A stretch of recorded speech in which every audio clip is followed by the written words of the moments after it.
Miscellaneous articles by Donald Norbie, Beggars. Mr. Donald L. Norbie of Greeley, Colorado, a frequent contributor to Focus, serves the Lord in assembly building and student work. In this timely article he lays stress on an all-but-forgotten principle midst today's maze of religious hucksters. Which country in the world has the most Christian beggars? Perhaps some would suggest India with its 600 million people, many living in extreme poverty. Others might suggest underdeveloped nations of African or South America. Few would suggest the United States. Is not this country the most affluent nation in the world? Christian beggars here? And yet through the mails and media, such as radio and television, the public is constantly bombarded by pleas for money. Pledges, faith promises and gifts are solicited, accompanied by desperate pleas and eloquent pictures. Courses are being offered now to sharpen one's skills at solicitation. The University of Colorado offered a 2-day workshop in 1979 entitled, How to Solicit Big Gifts. It was designed to help you successfully win large donations from wealthy people. It has been developed using proven techniques: front behavioral science, sales training, and fund-raising. In class you'll learn techniques for getting big gifts of $5,000, $10,000, $50,000, even $1 million. Quotations from a brochure.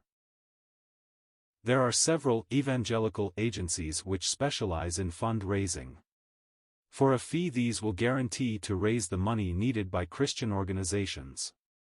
The latest psychological and promotional tactics are used. Slick Madison Avenue advertising is sure to produce results. Results? What kind of results? Such methods discredit the gospel. The unbelieving world scoffs and ridicules religion. It is just another business conning the gullible. This sort of thing cheapens the gospel. Where is the God of Elijah? Such methods promote competition for the evangelical dollar. Everyone jumps on the bandwagon.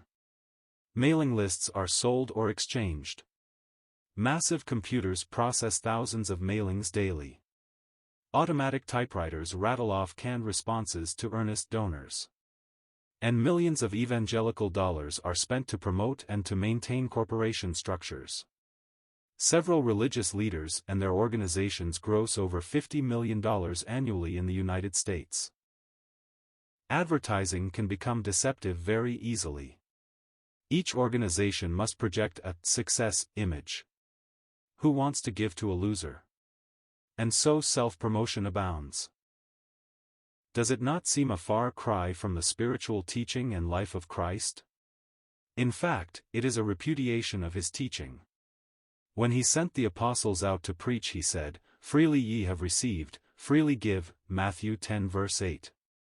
He forbade them taking along a wallet or beggar's bag, Matthew 10 verse 9, such as some itinerant preachers carried. Cf. the Greek text. They went in the dignity of Christ's calling and commission.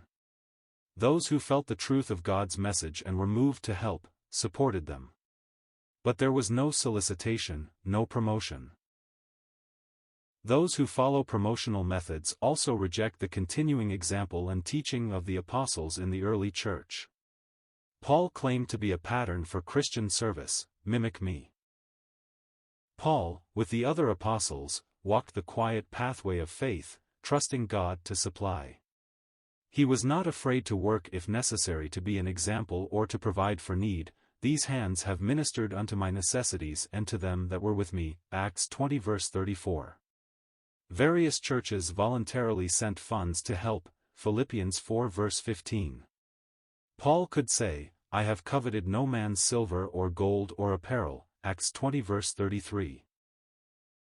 150 years ago, 1829, Anthony Norris Groves set out from England for Baghdad and later India to preach the gospel.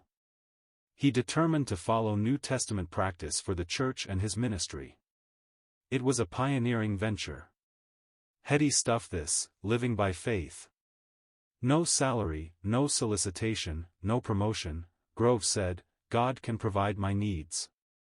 And he did. The churches had not seen such practice for centuries. Would faith principles work? Could God provide for his servants? George Mueller and a host of other preachers caught the vision, served God in faith and did exploits.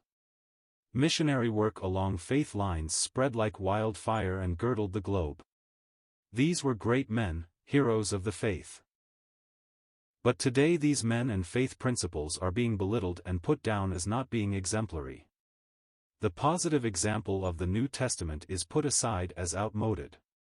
This is the 20th century with computers, photography and mailing lists. People respond to solicitation, so why not solicit? Jesuit philosophy prevails, the end justifies the means. This vital spiritual heritage is in danger of being jettisoned by some assemblies. Salaries are being discussed, solicitation is being practiced, workers' needs are advertised. The erosion of the faith principle is well advanced in certain areas, a sad commentary on the spiritual state. To serve the Lord along faith lines is not just an interesting option for the church. If Christians take seriously the teaching and example of Jesus and his apostles, it is imperative. And a practical outworking is the honing of the cutting edge of spiritual life in both the Lord's servants and his churches. The principle of faith for financial support of Christian service is as vital to the churches as the truth of baptism or the Lord's Supper. Let us pray for a revival of faith among us as God's people.